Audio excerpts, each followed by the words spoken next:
Good morning to all and welcome. Excellencies, distinguished guests, ladies and gentlemen, and dear friends and colleagues, actually, really warm welcome to the first panel of the day, titled The Future of Security Sector Governance in a Changing Geopolitical World. So I'll serve as your moderator for today. I'm Beatrice Godefroy, the Deputy Director of DCAF. And before we start, and before I turn to our distinguished panelists, just a couple of housekeeping words and remarks. So for the housekeeping aspect, we are very privileged, actually. We have many people with us here in the room in Geneva, but also online, as Christina was mentioning. So this is a hybrid conference. It's being recorded. So after the event, you will receive a summary of the key messages, but also for colleagues and friends online, you can ask questions, and we will do our best to channel your questions to the speakers during the conversation. So let's dive straight in the topic. We had excellent introduction, I think, to this first panel by both Ambassador Schwer and Ambassador Enderlin. And as both of them were doing, we would like to take actually really very much for this 25th anniversary a temporal approach. It was very well reminded to all of us that indeed 25 years ago was a highly politicized and political moment, but a very different one. That was a moment, indeed, that we were all looking at the expansion of the multilateral and liberal world order, and I was actually reminding myself when I was preparing for the panel, that was the time I was reading The End of History of Francis Fukuyama, so quite a very different moment in time. And of course, the past 25 years has reserved to us a number of surprises on the way. So today, the parameters in our equation are very different. It was reminding very well to us. Of course, we have violent wars going on. We have a context of democratic rehearsals, context of state capture of security institutions. We have a rise in military spending, a rise in authoritarianism, growing inequality. So it's quite a depressing landscape. I won't get back to all these elements. We also have other ingredients that are challenges and opportunity at the same time in the equation. We are actually dealing with safety and security of the populations in urban contexts, increasingly.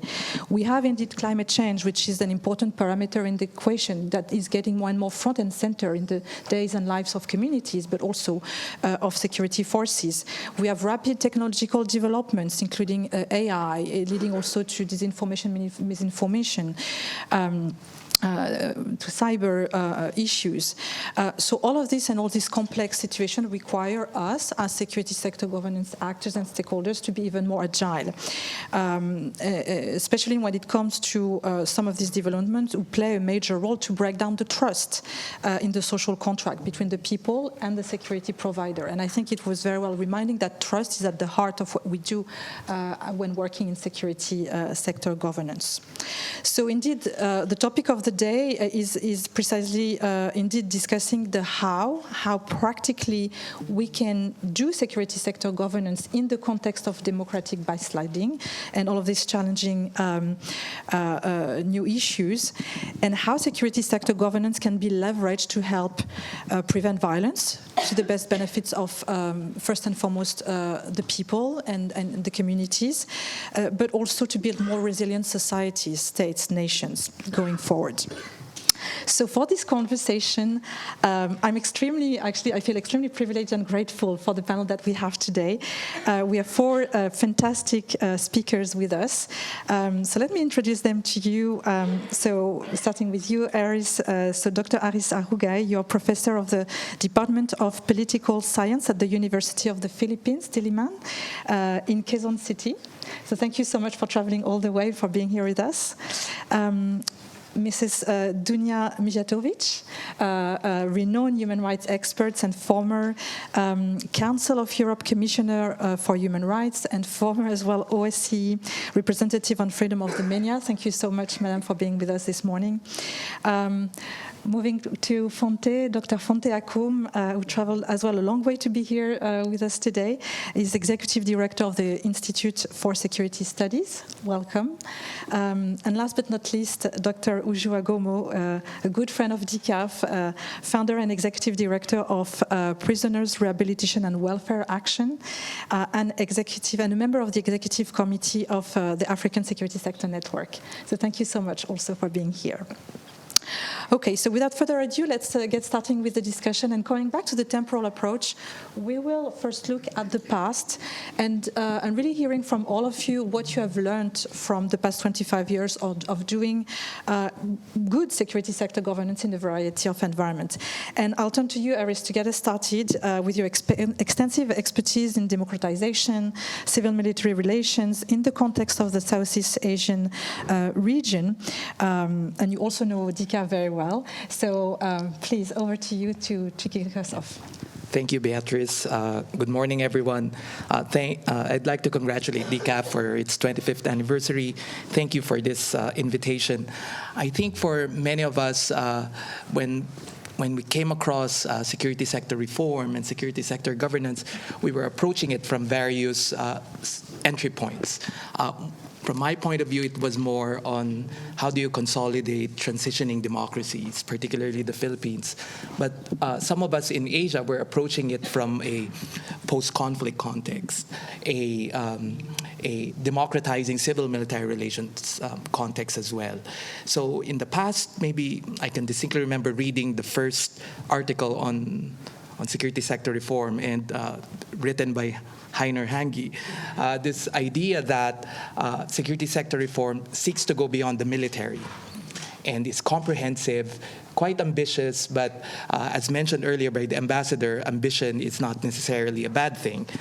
But for the past 2 decades of investing on SSR research, security sector governance research, what we found is that it is a deeply political process. And political, you can see it both negatively and positively, that the reform processes could be politicized, but without recognition of the politics in specific contexts of reform and transformation, and even the negotiation of who is protected or provided by security, what threats, by whom, and under what forms of accountability. These are largely political questions that form the social consensus of every country coming out of authoritarianism or conflict. Let me just say that there still remains, for most of us academics, there's still the disjunct between what the theory says and what practice. And this is why it's important that the partnership between academics, research, and those that are implementing security sector governance and reform programming need to be sustainable. In most democratizing societies, reform processes that don't take into consideration domestic power structures, elite interests, conflict economies. So basically, the political economy of security governance and reform, I think that's the key to really unlocking whether reforms are sustainable and whether governance will really be for the people and not just those in power. Thank you so much, Aris. I think it's extremely important indeed to have in mind that security sector governance is not just a theoretical concept or a technical endeavor. It's actually a highly political approach.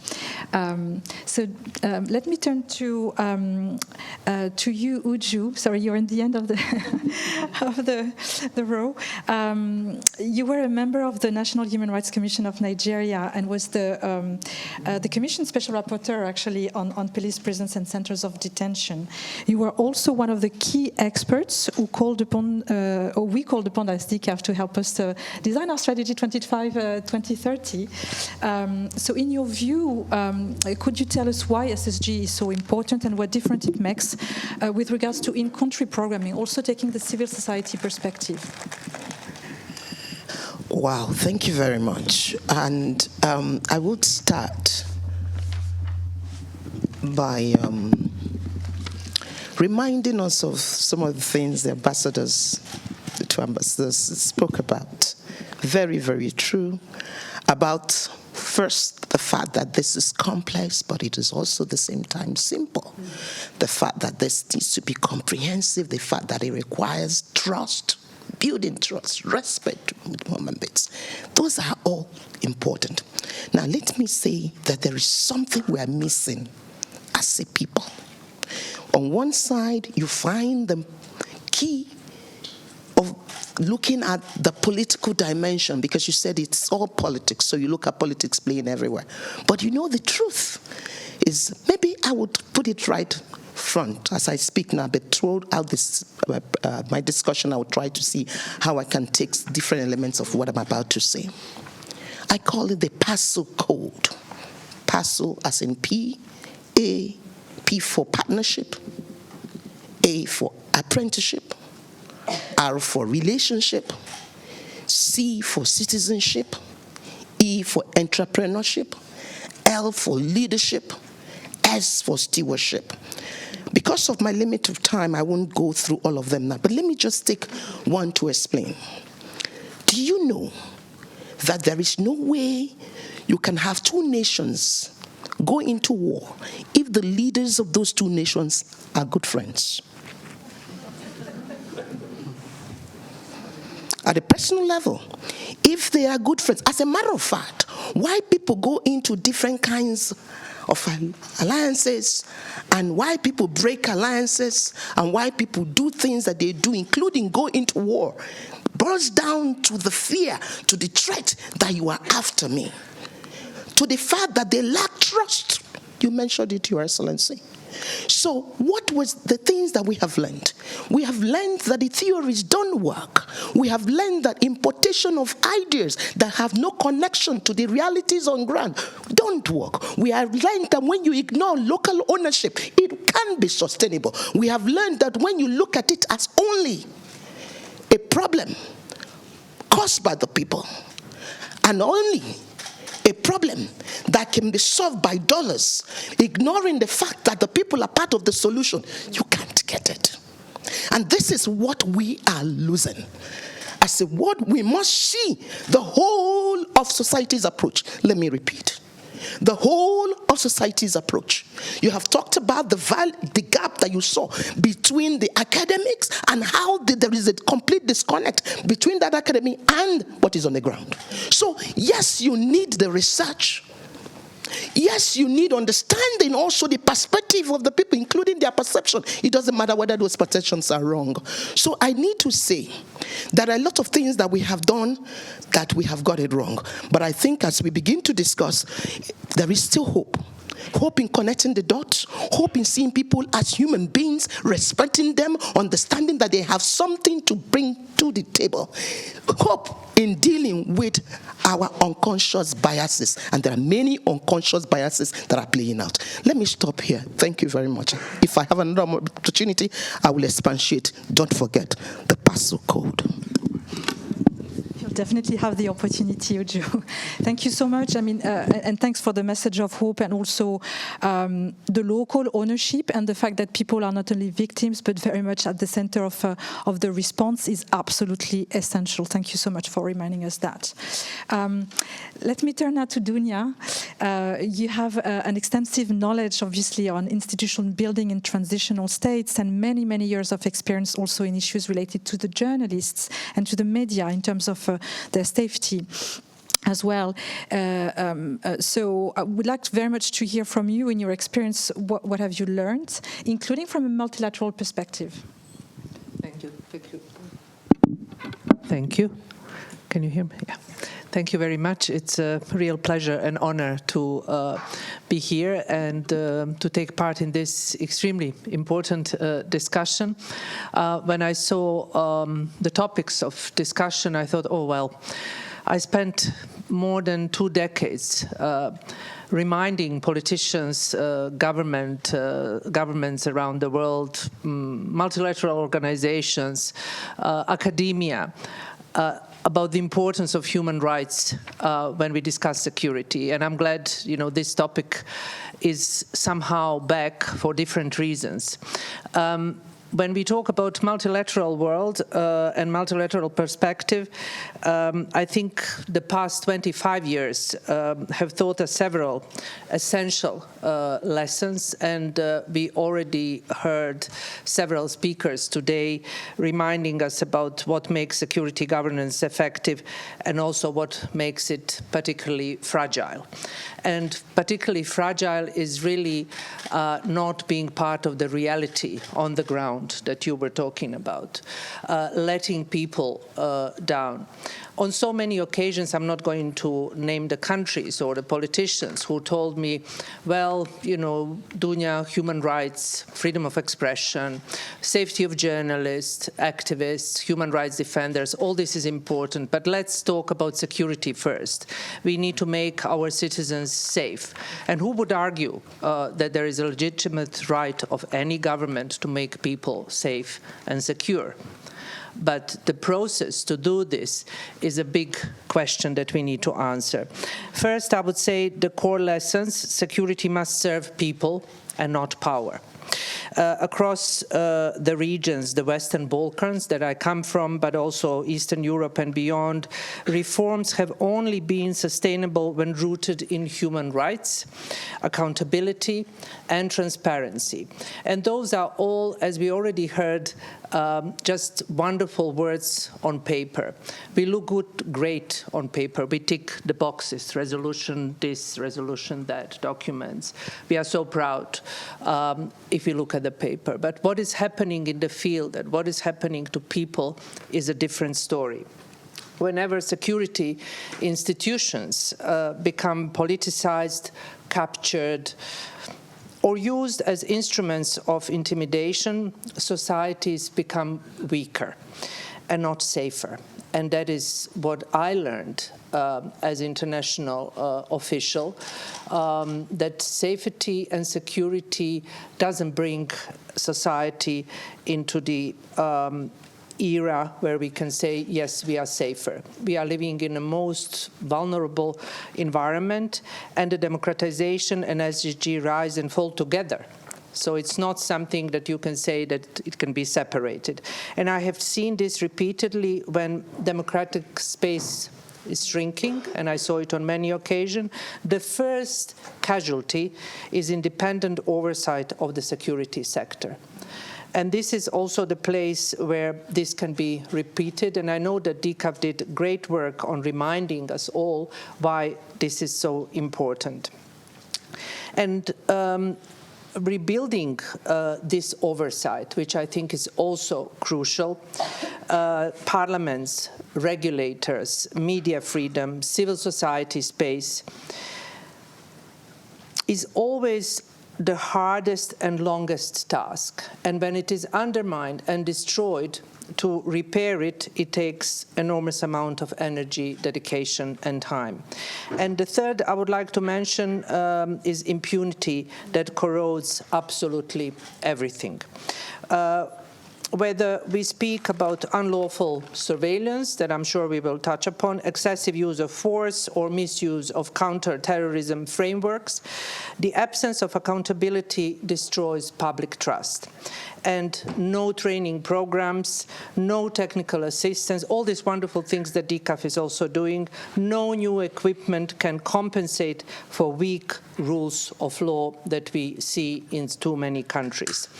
And inclusion improves security outcomes. You were talking about including all: women, minorities, journalists, human rights defenders, local communities. When they are included, security institutions gain legitimacy, which they need, and become more effective. When they are excluded or targeted, insecurity grows and grows and continues to grow. And the fifth, multilateral norms still matter. It is our only resort to living in a peaceful and democratic space. And I would end here. Thank you so much. That was a very strong introductory remarks for us and a lot we can come back to, but very much taking away also what you mentioned in terms of more security doesn't mean safer people and safer societies. To close this first round of remarks on the past and what we have learned from the past 25 years, I'm turning to you, Fonte. You have been working very much and researching very much on violence, governance, human security, including in Lake Chad Basin. So from your research and from your expertise, what are some of the most important lessons you've learned? Thank you very much, Beatrice, and I would like to wish DCAF a happy 25th anniversary as well, and thankful for the invitation here today. And since we're talking about birthdays, it often is extremely difficult to come at the end of absolutely brilliant speakers.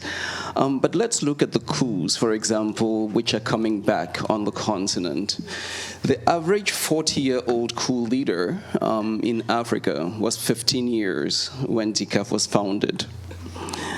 At a time when we're moving from reflections around national security to reflections around human security. At a time when structural adjustment imperatives raised important questions about investment in defense versus investment in development. And there was almost consensus that we needed to cap military spending at 4% while translating and moving a lot of that investment into development. Generation 1 of security sector reform. Generation 2, which comes in as civil wars break out on the continent, are actually hardwired into DDR processes, which look at hybrid security arrangements to facilitate peace processes. And moving forward, as countries were moving towards consolidating democratic gains, we're dealing with security sector governance. How do you ensure that institutions are basically coup-proofed and resilient enough with the right capacity, while at the same time being trapped in systems of sort of patronage politics? Very complex play.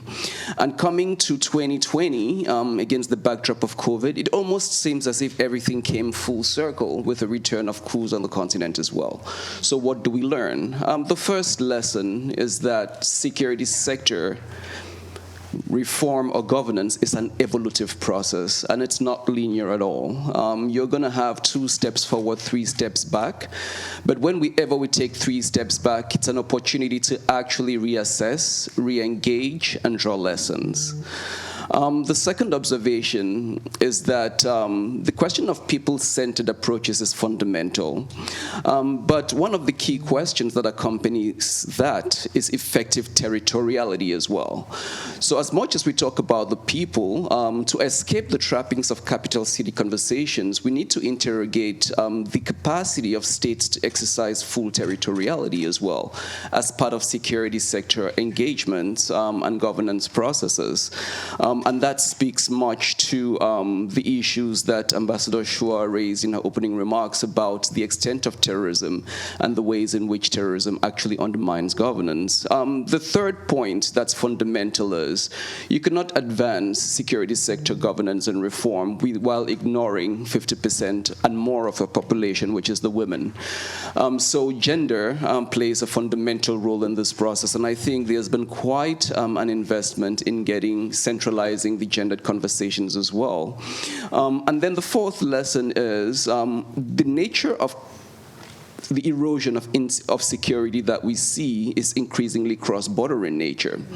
So addressing an issue at the national scale, particularly in security sector governance, does not necessarily respond to security drivers which are cross-border in nature. And I like the fact that in the introductory remarks as well, the issue of transnational organized crime was raised, but we also need to look at transnational terrorism as an issue that needs to be addressed. And to end, when we talk about institutions, you're looking at the politicization of the security sector increasingly and the securitization of politics. What that implies is, in most democratizing spaces, issues of power and contestation remain central. And the capacity for civilian authorities to capture the security establishment and have that drive transitional processes remains fundamental. So a key question going forward is how we actually succeed in decoupling that securitization of politics and the politicization of security. And I would end with some pretty interesting flags which we will still struggle with in the emerging multilateral system. The first is the question of artificial intelligence and its capacity to actually pervade political systems with misinformation, disinformation in ways that actually seem to legitimize pervasive military actors. So one big question we would need to deal with. And the second issue we'd have to deal with is about one issue of financial sustainability.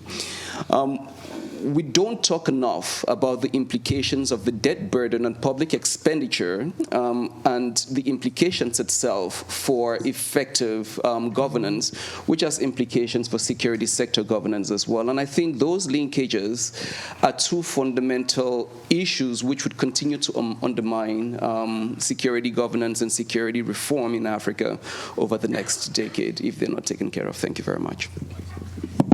Thank you so much, Fonte. And actually, I will use your questions, which are a very nice segue to the second part of the conversation, which is about the present. Well, let's say present and future, obviously, because we are looking at current trends and how they impact our current and future environment. So you've mentioned AI. I've mentioned a number of topics also in the introduction, as well as was done also in intro remarks, the hybrid dimension of warfare and threats, the disruptive technologies, the climate change, the escalating conflicts, democratic backsliding. So all these trends that we have today. So what does it mean actually to do security sector governance while addressing some of those issues, but also while being impacted by some of those issues? So I would like to first go to Dunia. If you have actually reflection on this question, particularly from a human rights perspective, but also, and of course you've worked very much in the media and journalist, paying a lot of attention to media and journalist aspects. There's disinformation, misinformation, which is a growing, of course, issue with impact on the trust very much between the citizens and the institutions. So over to you. Thank you, Beatrice. Talking about this topic, and you just said, present situation is quite depressing. So I tried not to be too depressed about what we are experiencing right now. I would say that in today's environment, security sector is really facing a stress test in order to sort of really recognize how to move forward. And from a human rights perspective, there are several points that stands out, and I would like to mention a few. Human rights, they must remain the operational core of security institutions, especially during crisis. I know that this is quite controversial issue that many people working in the security sector are not really fond of. But the time is really telling us that we need to consider this seriously. And in a moment of political pressure, but also conflict or instability, the temptation is always to act fast and bypass safeguards. And this is really extremely problematic. And this is precisely how trust that we heard about on so many occasions today collapses. And rights-based SG, lawful, accountable, proportionate, is not, and it should not be a constraint. It is the most, I would say, resilient, crisis-proof way to maintain public confidence. It's not an easy task, but it is feasible. The digital battlefield demands urgent governance. That is particularly important. We are seeing rapid expansion, as you just said, of AI-driven policing, biometric systems, predictive analytics, intrusive intrusive surveillance and online manipulation that I tackled and criticized in so many interventions I had in the past 2 decades. And if these technologies develop without transparency and oversight, they become tools for repression. And we are already experiencing this in many continents. And we lose the democratic ground on which the SSG rests. Multilateral organizations, they must push and engage more for clear rules, safeguards, and accountability mechanisms, and protecting journalists, human rights defenders, activists, vulnerable groups, is a security priority, not a niche issue. And online harassment, physical attacks, smear campaigns, slaps, all these erode democratic resilience and weaken the security sector itself. And sometimes, or even security sector is not aware of this, that if they neglect all these groups and all parts of the society, they become weaker, and then we all become weaker. And if those who expose abuses are silenced, governance breaks down. And finally, we again have trust. It's not now the most fragile asset we have. And rebuilding it requires transparent institutions, inclusion, accountability, and meaningful engagement with communities. And in short, I would say that in the face of the authoritarian tendencies that we are facing globally, disinformation, fake news, manipulation, propaganda for war, digital risks and conflict, human rights centers SSG is not idealistic in my view. It is absolutely essential for stability, and I congratulate DCAF of bringing this topic back into discussion, and I really hope it will continue in this direction. Thank you so much, and thank you for making such a strong call to actually really work on governance on all of these issues, because if we don't do it, we are actually weaker, including in terms of our security. Fonte, I would like to turn to you actually from a regional perspective, if you want to react to some of those themes. I mean, you just mentioned AI. Typically, I would love to hear you in terms of how that impacts security sector governance in the region. So allow me to focus on the issue of AI through the prism of managing transitions, right?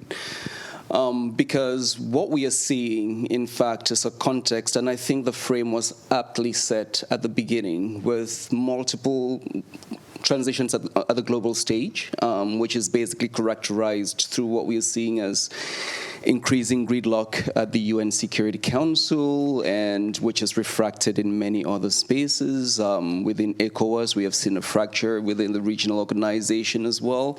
But as all of this is going on, we are witnessing multiple transitions. Of course, there's the political one, which is characterized through military incursions into politics.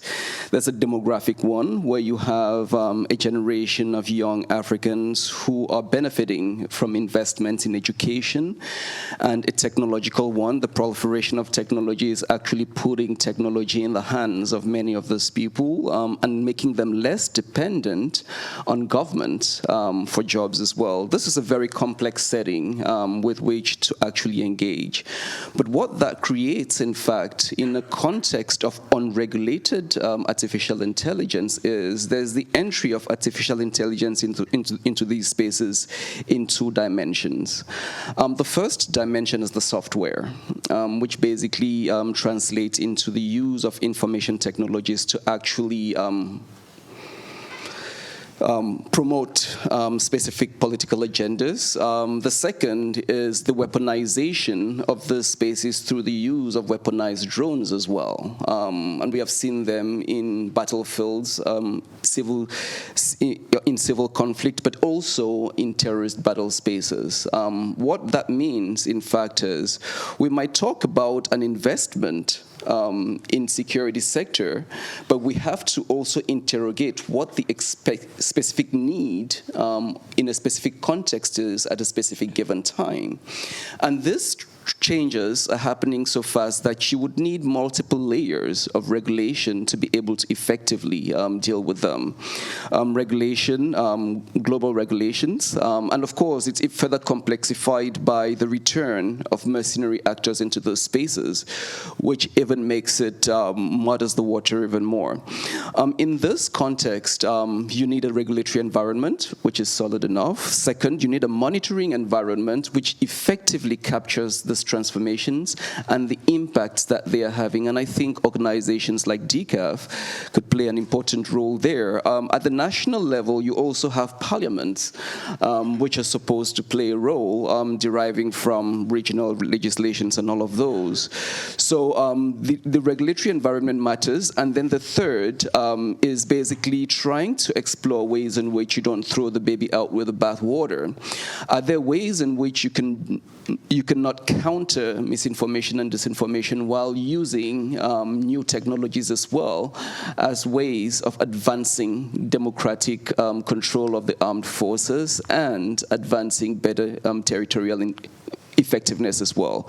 So there are tremendous opportunities, but it's about moving not just rapidly, but systematically with an evidence-based approach to policy responses and practices as well. Thank you. Thank you for this excellent point, and especially reminding us that we have to move on these questions, more regulation, more governance. But time, again, is one important parameter in the equation. We have to move fast. Before turning back to you, I may turn back to Aries. If you can also walk us through these issues and take a more global perspective. Thank you. Right. You were mentioning Fukuyama earlier. When SSR was born, it was a different world. It was a unipolar moment, and therefore there was this idea that you have this rules-based international order, and basically this will be intact.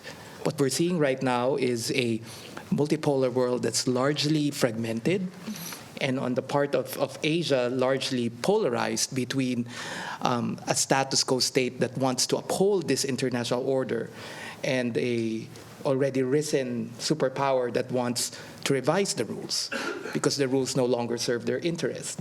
So this revisionism challenges existing norms like multilateralism, the Pacific settlement of disputes, international law, and the Philippines is, in the news at the receiving end of this revisionist tendencies. This idea launched a new arms race and increased defense spending across Asia. Japan is spending more, even despite having a self-defense force. The world is getting also polarized between rule defenders and rule revisers. And unfortunately, the SSG conversation is quite separate from that geopolitical conversation. I think there's a need to integrate. And we're not even talking about geoeconomics. The idea that the world is also challenged because economics is now securitized. And Ponte mentioned technology. This superpower competition is not just on the security aspect. It's on technology, it's on economics, and therefore, what does it entail if you have increases in defense spending? What is the opportunity cost for that, for development, for other goals of states? And also, what new mechanisms for governance and regulation need to put in place to ensure that countries or militaries will not use this increased defense spending for purposes that are not supposed to be intended for them to use. Thank you, Aris. I'm going back to Uju. You wanted to react to one of the elements you... Yeah, I actually wanted to flag the issue of weak institutions and what that is bringing in the security space, and increasing application of dimensions around hybrid security, around private security, around the fact that because of the lack of efficiency of these institutions, the government itself is outsourcing security. And in doing that, you are not only having a situation where there are lack of framework for regulations, but you are actually not in control. So many players are out there that you can't account for. Sometimes you don't even know how many there are. Many of the spaces are also ungoverned, or at least that's how it's presented. So you are having a complex situation where we are losing faith. So that's talking about the now. And in many regions of Africa, in West Africa, there are many people who are providing security who you ask, who then do you hold accountable? So there must be processes of oversight, we have said that, and accountability, but it must be such that you have to get the police to police the police. So a mechanism where you checkmate everyone, both internally. So you also, there's a need for us to begin to look at different dimensions of oversight. And I will just say this quickly, different dimensions of oversight. One part of that oversight is oversight that has to come from independent oversight mechanism, the external. Another part of that oversight is an oversight that recognizes the need for an internal process that helps you identify the dirty linens earlier internally before an started to get it, but also to be able to pick the early warning signals. So part of the problem is you allow the problem to go so deeply that before people begin to see it, it has gone so much into the root and it becomes incurable. So there must be a mechanism to activate the early warning signals, understand it, be able to de-escalate their impact. Again, how you need to begin to look at how do we map out what is out there? The non-state actors. How do we hold the government accountable? How do we ensure there are specific codes of conduct that are usable, applicable, and that can be held accountable by every structure? So I just wanted us to understand that there is also that level of complexity, but so we need to also think about that. I didn't want us to lose that aspect of the non-state actors in the provision of security, and the whole notions of privatization of security, commercialization of security, politicization of security, he has said it, and all of those. But I know that there is still a way out. Later we'll talk more about the way out. Thank you. Well, thank you so much. And actually, your remarks take us really nicely to the third part of the discussion, which is about the how do we do it. I think we have looked indeed at the quite a depressing landscape of the issues we are facing, the challenges that we have, but also you mentioned hope, Uju, so we have a lot of hope. And also at DCAF is very much our DNA to look practically what can we do. So very much looking at hearing from you, actually, what are some of the elements that will come to mind in terms of how do we do it, the sort of partnership that we need, the direction that we can take. I know we are a little bit short on time, so if we can take 1-2 minutes each to comment on that, and when we'll turn to the room. So maybe starting with Fonte, because I think he wanted to react to some of the points of Uju. No, really quickly. A note that was made in the opening remarks should not be lost, which is the utility of foresight analysis, right? You've got to keep the long view while responding to the immediate challenges.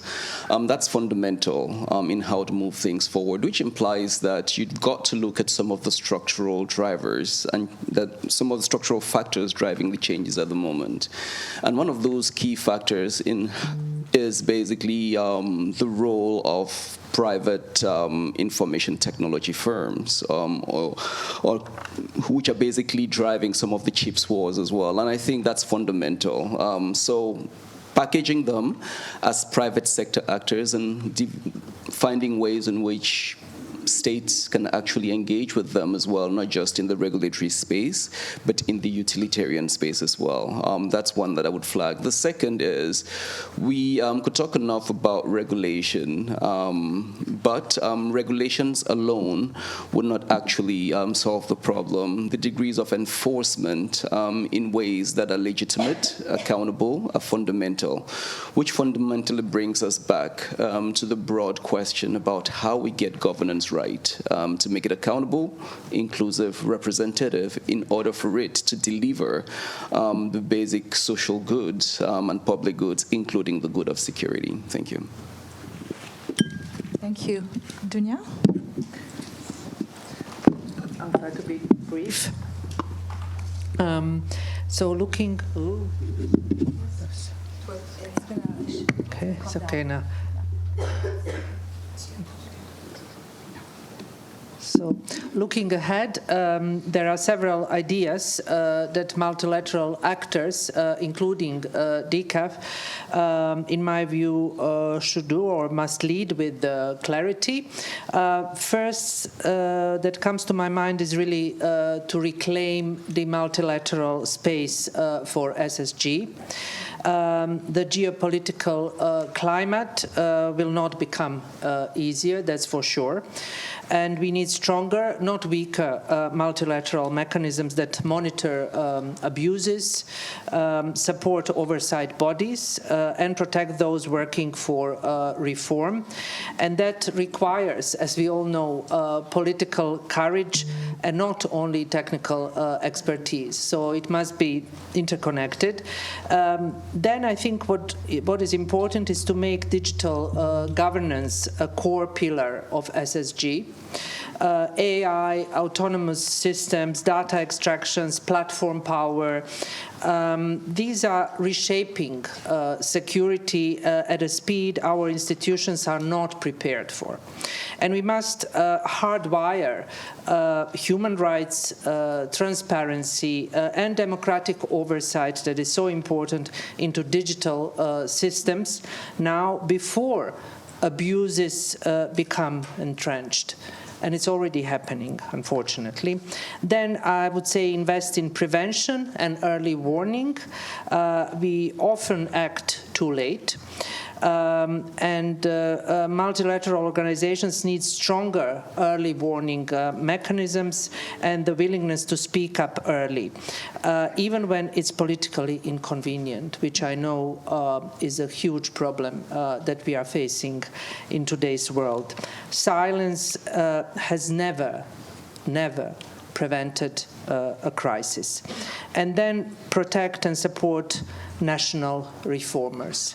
Oversight institutions, civil society, ombuds institutions, women's networks, investigative journalists, they are often the first targets when authoritarian practices spread. And multilateral actors must amplify them, fund them, and shield them from retaliation.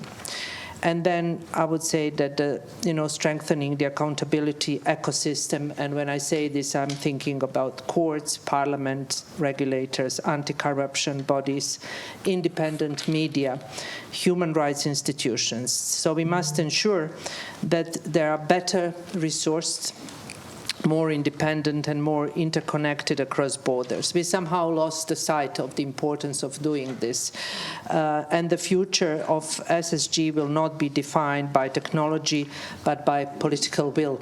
That is so important. And multilateral system has a responsibility to help states choose accountability over impunity, over crisis, transparency over secrecy, and human rights over expediency. So it's something that is nothing new, but somehow I feel an urgent need to repeat those words and to continue repeating it, because that's the resolution of all the problems that we have in today's world. Let me use my 2 minutes to give some of the things that we might not have touched upon, right? First, I think it's important that SSG at the academic or scholarly level, continue to engage critical security studies. There's currently conversations on decolonizing knowledge production, post-colonial approaches, and while this will definitely not entail an abandonment of normative commitment to human rights, democratic oversight, and inclusive security, but it would be good to hear perspectives that might not be in the more liberal fold, more critical, more social, in trying to think about new ways of providing accountable and effective security. The second has something to do, it wasn't mentioned, but climate change. It's quite important how climate change, and this is coming from someone who lives in one of the most vulnerable countries in the world as far as climate change is concerned, integrating climate risk in security policy making, and even mitigating emissions of security providers and institutions, greening logistics, climate-proofing infrastructure. In a way, that conversation needs to happen. If it's already happening, it needs to be more frequent. And finally, I think we talked about AI, we talked about social media platforms. I was told that the biggest authoritarian entity in the world is Facebook because it's owned by one person, 60%. This idea that social media platforms and tech companies are really the ones that are quite powerful in the world today, and influence operations happen through their platforms. Disinformation happens through their platforms. There's not enough engagement. I know there's something happening in the EU, but in the global south, we don't really have much leverage against social media companies. I think I'll stop there. Yeah. Thank you so much. It's a really great points. Over to you, Uju, and then we'll turn to the room. Okay. Let me say some few things that I think, for the time, can help us a little bit know how perhaps to start off. One, we've talked about the fact there are many people that need to be involved in this process. We're working so much in silos. So perhaps investing in proper mapping of the key stakeholders. We do it, but we don't do it properly. So you can't get it right if you don't know who need to be engaged at different level. And even in terms of engagement, there are different things that those best levels of engagement have to happen. Some you need to build their capacity, some you need to give them information, including the spoilers in different places. So the part of having a holistic mapping that recognizes the context of that particular situation is very important, because that will help you to know what will be the key entry points and who need to be engaged at what point. As I said, a lot of times there are many people who are being ignored, and those people who are being ignored are still going up, causing trouble. So understanding that whole process is very key. The second is that oftentimes we think people do things wrong because they want to do it wrong. Yes, there are people who do wrong because they just want to do wrong. But sometimes people do wrong because they don't know how to do the right things. So we must be intentional in our holding of hand, in now teaching people what works, in celebrating good practices, and also in identifying what those people who are doing wrong have done right. Because sometimes showing them, here you did it here, but here you didn't do well, gives them this kind of confidence that let them understand it's not you against me, but that means you can help me get to the right place. So I think we need to also look very critically about this. Because of time, let me also say something that I think we are forgetting. The young people, the youth. We so ignore them so much. And when I say this, I truly mean it. All you need to do is probably look at the demographics. Why do you think young people are leaving the continent of Africa and coming to Europe? Have you ever wondered? Have you ever wondered? You need to make sure that place they are living from is put in such a way that it's safe enough. And it is easy if there is a collective effort to right the wrongs that are there. The young people are getting very frustrated, they're getting very ignored, and so many things are not working. Because of time, let me stop here. But don't forget the PASU code. Remember earlier I showed you how the R, the relationship code, can help deal with the conflict. And I just picked a little bit of the P, but still work in progress. We'll have to make sure to share the code with everyone present today, actually. Okay, so we have a few minutes left to turn to the questions from the room. So the room here in Geneva and online. So who would like to kick us off? We'll take 2 or 3 questions first from the room here in Geneva. Okay, so gentlemen here, and I think Philippe there. Yeah. And of course, younger people in the room are very much encouraged to speak. Yeah. Good morning. Thank you so much for this lovely panel. It's very insightful, and happy 25 to DCAF. I just have a question that's inspired by the title Words into Action. How can SSG practices and SSR efforts around the globe practically avoid from becoming a tool of great power influence rather than a framework for local accountability? And the focus here is local communities. What are they enduring? What are they going through in all around the world? So, thank you. Thank you. I think, yeah. Philippe there. Thank you very much. I'm Philippe Boutineau. I'm former Major General from the French Army, and I've been there for 5 years in DCAF as a strategy and security advisor. So my question is more oriented on what happens on the ground when you finish to think about what could be the future of a country. And based on my experience, I saw that each time where we were deployed, I was deployed in Africa, in Afghanistan, in the Balkans and so on, the place where those programs of the security sector governance reform were positive, I should say, was based on 2 aspects. The first one, there was a political carrot. So the country had an interest to improve the situation for the population. And the second point was mentioned at the very end, the education. I was very struck by the fact that we were supposed to train people that had no education. And when I say no education, I recall a discussion I had with Mr. Kai Alde in Afghanistan. He was representative of the Secretary General for the UN.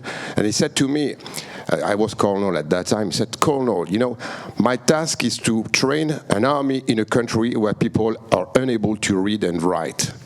I could do that. And he said to me, each time I select a guy able to read and write, you will be forced to make him a general, even if he's totally incompetent. So how you could see a sort of reconciliation between the political carrot and the education, because that is key for the success of security sector governance reform. Thank you. Thank you. I don't know if we have a third question here in Geneva. Okay, so let's go with these 2 questions. The first one on how to avoid actually that SSG is a tool for great powers, but actually a practical tool but making it a practical tool for the people. And second, with the military perspective and experience of General Boutineau, linking SSG to education and political contexts. So I saw a lot of nodding where you were hearing the questions. Who would like to get started? Would you? Yeah. Yeah. Those 2 questions are really great questions. So let me say, for the first question, I think the key thing we have to bear in mind is recognizing the voices of the people, encouraging those voices and letting it out there. Many of those voices, nobody hears about them. It's just like looking at a situation where, you know, whether it's women that have been battered, whoever it is, those voices are actually empowering. It gives them power. Because it's doing that, it enables more people to speak out, and that will also help to deal with the power imbalance. So there's a lot around that, but when you invest in encouraging that level of mobilization, it helps. The second point, the best way to just say, you are very, very right. And the way to look at this is incentives. Everything people do, think about it. There's always an incentive. So if you need to change a behavior, just think about conditioning.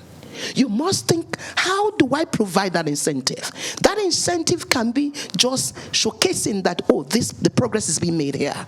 So identifying what is that incentive to enable people do the right things, to enable people, promote things that will, secure their citizens, to govern better, to protect human rights. That incentive is key. Oftentimes we ignore it. And what we do is we keep putting the framework in terms of don't do, without necessarily saying, you know what, this is what you gain by obeying. This is what you gain from the word when you comply, when you do all of that. And I also want to say this because I think that DCAF, perhaps there could be something here. Look at the whole notion of the Universal Periodic Review. Do you know that really a lot of countries take that thing very seriously? UPR's process. Yes. So imagine that during the UPR process, you are coming and asking those specific questions, and the things that they have done that is not right, is put that at the very keys, international light. So my point here is there is also a way that international mechanisms can help connect with what civil societies are doing and strengthen also what is happening in various locations. Thank you for those two beautiful questions. Thank you. Thank you. And you actually read our minds, Uche, because we're looking very closely at UPRs this day at DCAF. So I think Fonte wanted to react. Iris as well, maybe? Yeah. Sure. Very briefly, I hate to look at the world in a Manichaean sense, but one of the greatest points of contestation at the moment is the question about the normative values that need to underpin the multilateral system. We have heard about the return of authoritarianism. We have heard about democratic backsliding. When we centralize security sector governance around issues of accountability, inclusion, representation, and participation, we know exactly where that sits in this normative contestation, which makes it extremely challenging to see it through the prism of how SSG, as defined centrally, actually becomes trapped in that if it's not about one pushing towards authoritarianism and another pushing towards more inclusive, accountable, and participatory approaches. And there are ways in which we are seeing that at play, but then again, we need to be able to envision the outcomes through a path analysis. SSG done right in a specific pattern basically delivers certain outcomes which I think have emerged from the conversation here, and those that basically drive towards authoritarianism basically create cycles of lost opportunities, both economic, developmental, and others. I'd like to be a little more provocative to the General's question, because in light of the decolonization of education, it would be important to understand whether the language or the assessment of literacy is done in English, French, or Arabic, or Urdu, the local language. And if it is, that's one thing. The second is, what is the military or combat culture in that space, and how does that inform the state-building process? I dare say if you interrogate those, we would need to then get to an understanding, like as has emerged on the panel, of using local and indigenous knowledge systems as well as a building block for security sector governance and reform, and bridging the gap between the demand, where it is, because there is demand, and the supply perspective, and how we do that, I think, would better translate into more effective outcomes in different spaces. Thank you. I think the approach to ensure that SSG interventions don't become proxies for great power influences to really stick to multilateralism, engaging regional organizations, so much so that the interventions don't seem to be imposed outside. and therefore it is divorced from great power competition. Uju mentioned a lot of mapping stakeholders, but I think there's also need to be a lot of the mapping of the incentives. So we see a lot of, I'm seeing a lot of Venn diagrams, and not all incentives need to be aligned in order for reform processes to move forward. And these incentives could also be classified from individual incentives of actual individuals to social or group incentives. Which ethnic group does this actor belong to, which institutional incentives, right? And even larger incentives that are not just material, but non-material as well. So, and to what extent these incentives change over time, from political to economic to social. So when we map actors, we must bear in mind also what makes them tick, what makes them motivated. And it requires a lot of work, but I think that's really the key to understanding the complicated infrastructure on the ground. Thank you so much. Dunya, did you want to react as well? Just briefly, I think everything we heard by now, but also related to the questions, engaging with the communities, education, winning hearts and minds of young people. I mean, if we fail there, I think we are failing tremendously. And the next 25 years will definitely demand much more than just courage and expertise, but it should be focused on defending multilateralism, to regulate digital tools, to protect reformers, so the communities, people in the field, and also to act early when warning signs appear. So, you know, in general, I would just like to say that security without rights is simply power without legitimacy, and legitimacy what holds societies together. Thank you so much. I'm turning to my colleagues who are monitoring the questions online. Yeah, there's one question.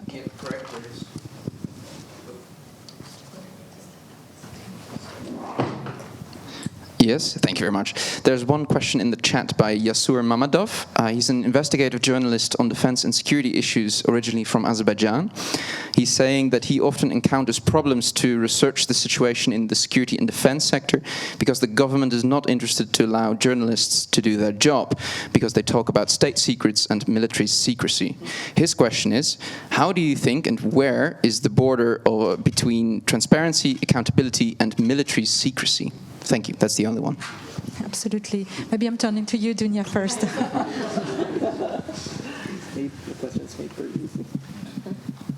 Thank you for this question. I mean, I was asked this on many occasions by many great journalists, also from Azerbaijan and from many parts of the world, where it is difficult, even impossible, to perform journalism as such, not only in times of crisis, but at any time. There are many areas around the world it is dangerous, even life-threatening, to practice journalism. But regardless of conflict zones or the areas where journalists cannot have access, it is extremely important to have the society recognizing the importance of free speech and freedom of expression, access to information, free flow of information in order to thrive.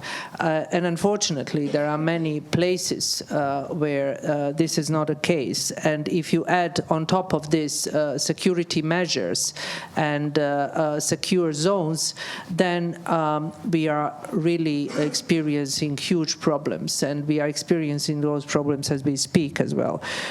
Conflict situations are clearly a source of intense public interest, and it is vital that the media are permitted to those areas, and that the military on the ground is also equipped and trained in order to protect journalists.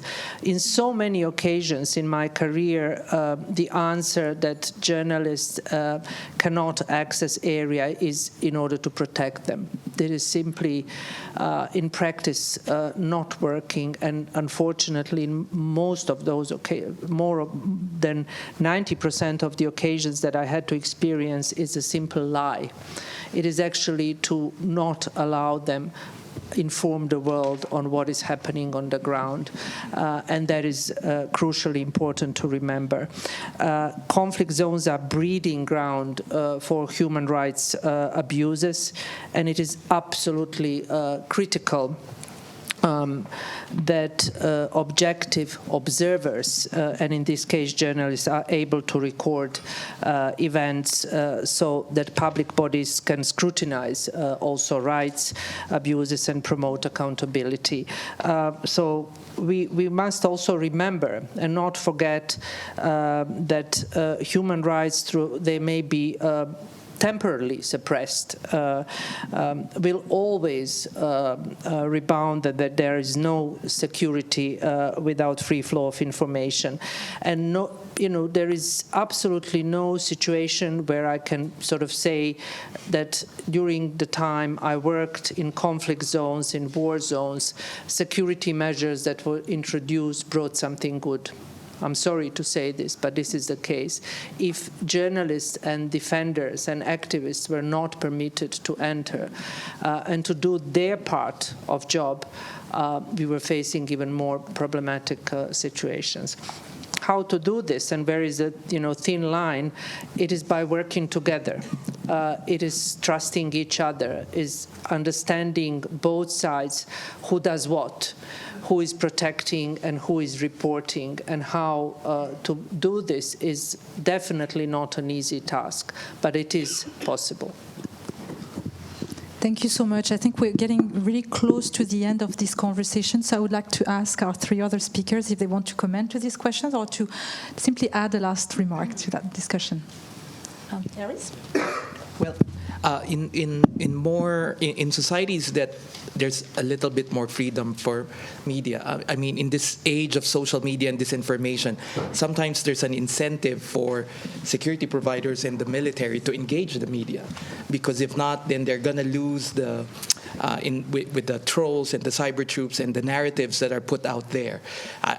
I know this because the Philippine military has been fighting trolls and disinformation, and the best way is to really rely on legitimate and independent journalists as partners in making sure that the public knows really where the military is in terms of these issues as well as.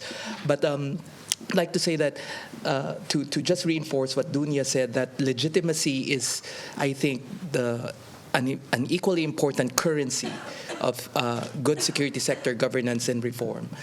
Expertise, of course, is important, but the deployment of expertise without legitimacy will have no local ownership, and so I think we must not lose sight of the expertise that is needed, but at the same time ensuring that this bodes well with the perceptions on the ground, and the inclusion principle that was also mentioned in the keynotes earlier. I wanted. You don't need to touch it. Okay. We are taken good care of actually by the technicians here. Okay. So I wanted to just give a very quick example of a good practice that some countries can look at, and maybe this is also something DCAF can help in building. There is an initiative that involved two things. working to increase the frequency of reportage on a particular issues around security sector. The other one working to improve the quality of the reportage. And that initiative had the public relation officers of the government agencies, the security institutions.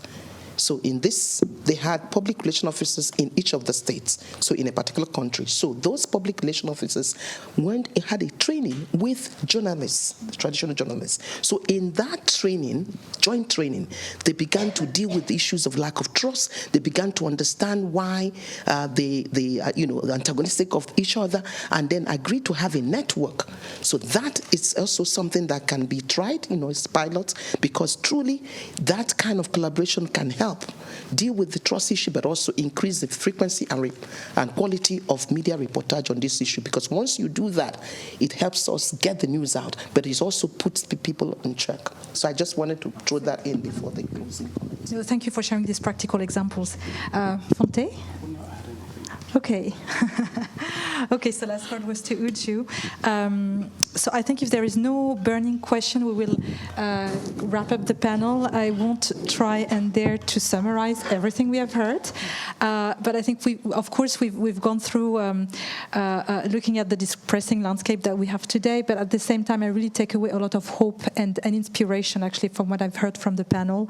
I think it came across really, really strongly that security sector governance is not just theoretical, not just conceptual, but it's very practical, and it's very political, that we have to really look at the political economy of the context we work in, and as Fonte reminded us very well, also including the intercultural, the local, the indigenous aspects, and bring that into the equation of how we do security sector governance.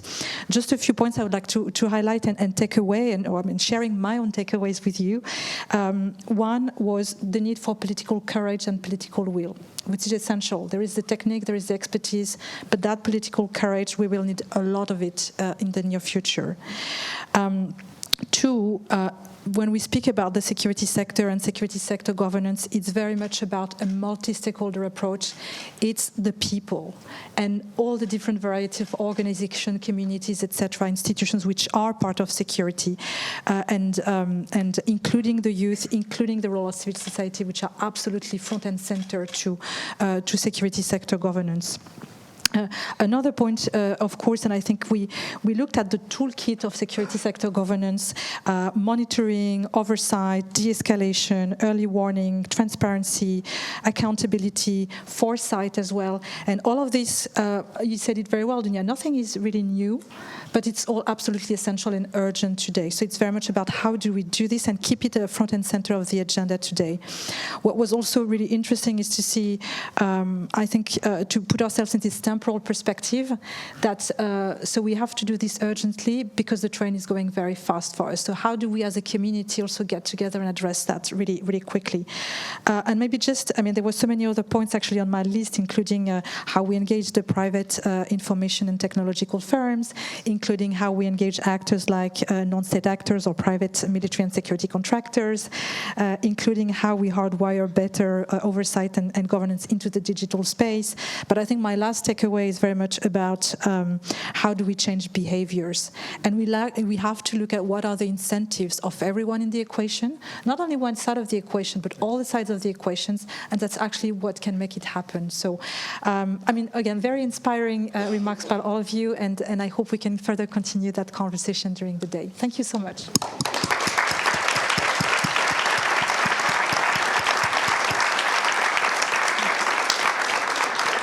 So I should not forget actually to give a few house information. So we have lunch starting now. Lunch will be until 1:15, so it should be all back in the room a little bit before. It's going to be served upstairs, and our wonderful DCAF team is going to be there to direct you to the right place. So thank you so much.